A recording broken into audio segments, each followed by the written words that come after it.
네, 여러 가지 이유를 또 말씀해 주셨는데요. 하나씩 살펴보고자 합니다. 홍보 말씀해 주셨죠. 그렇게 되면 홍보와 대상에 따른 제약을 완화해야 되지 않나 하는 의견들이 생길 것 같은데 이에 대해서는 어떻게 생각하시나요? 저는 완화해야 되는 것에 대해서 아주 강하게 반대를 합니다. 그러니까 여러 가지 이유가 있지만 꼭 한 가지만 말씀드리자면은 우리 경북 북부권의 시군을 보면은 연간 예산이 인구 만여 명이 조금 넘는 군의 경우에도 수천만 원에서 심지어 2조 가까운 예산을 갖다가 사용을 하고 있어요.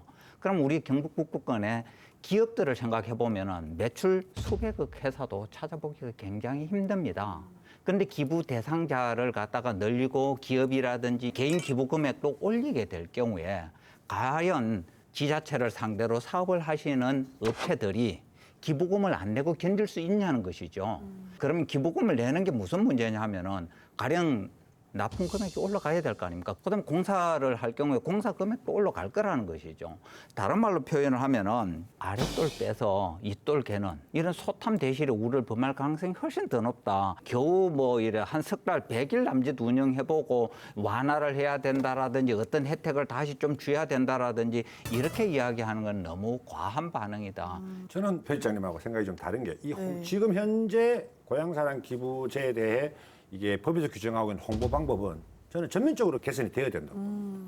현재 지금 인지도는 저는 매우 낮다고 보거든요. 결국 많은 국민들이 알게 되고 그 알게 된 국민들이 자발적으로 참여할 수 있는 분위기를 조성해 나가는 것이 이제 관건인데 홍보 자체를 지금 이렇게 굉장히 제약적으로 이렇게 묶어 놓으면 기부금이 늘어날 수 있는 상황은 아니다.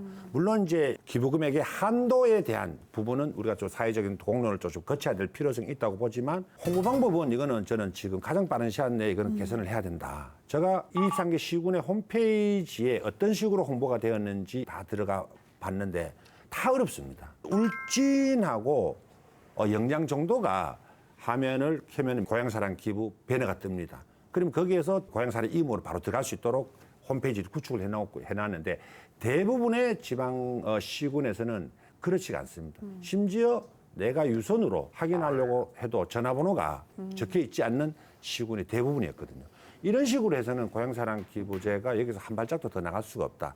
홍보 방법에 대해서만큼은 적극적으로 이걸 풀어야 될 부분이다라고 이렇게 생각을 합니다. 네. 그러니까 유지해야 될 규제가 있고 조금 완화해야 될 규제들이 좀 섞여 있는 것 같은데요. 일단 공무원 대상 기부 제한을 하는 거는 유지할 필요가 있습니다. 지금 일부 지자체에서 그 과도한 실적 강요로 인한 폐단들이 나오고 있거든요. 네. 저도 황병지 위원님 말씀대로 지금 현재 홍보는 법적으로 광고 매체만 활용할 수가 있습니다.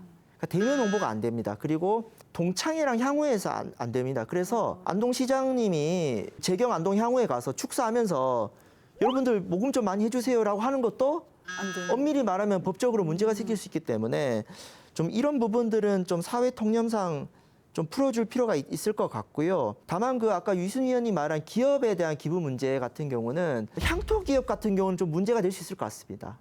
근데 일본의 일사일촌 모델처럼 서울이나 중앙의 어떤 대기업과 지자체를 연결하는 이런 모델들, 도농 교류형 모델로 좀 제한적으로는 검토해 볼 수 있을 것 같고요. 세 번째로 많이 이게 나오는 게 그겁니다. 본인 거주지에 기부 못 하거든요.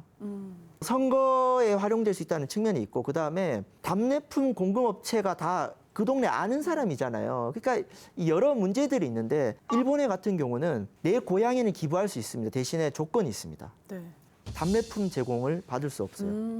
이런 어떤 제도의 묘를 살릴 수 있는 거죠. 그 대신에 답례품이 아닌 다른 혜택으로 만약에 제한을 둔다면은 내가 사는 지역, 왜냐면 가장 기부 의향이 높거든요. 여기에서는 좀 부분적으로 검토할 필요는 있을 것 같습니다. 저는 홍보에 있어서는 가장 역할을 해줘야 될 파트가 역시 중앙부처라고 생각을 하고요. 오프라인상에서는 농협에서 접수를 받고 있는데 5월 달에는 농협에서 대대적인 테레비 홍보를 한다고 합니다.